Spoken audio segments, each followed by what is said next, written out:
সকাল সকাল কি অভিযান স্যার? না, আপনারা জানেন দৈনন্দিন আমাদের এখানে যে ভেহিকেল চেকিং হয়, আজকেও সকালে আমাদের দুই এসআই প্রদীপ নট্ট, এসআই কাকুলি সাহা, তারা দুজন স্টাফ নিয়ে ভেহিকেল চেকিংয়ে বেরিয়েছিল।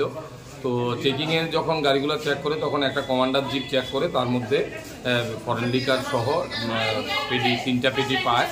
তখন এগুলা সিজ করে নিয়ে আসে থানাতে, এবং গাড়ির ড্রাইভার একাই ছিল, ড্রাইভারকে সহ আমরা অ্যারেস্ট করে নিয়ে আসি।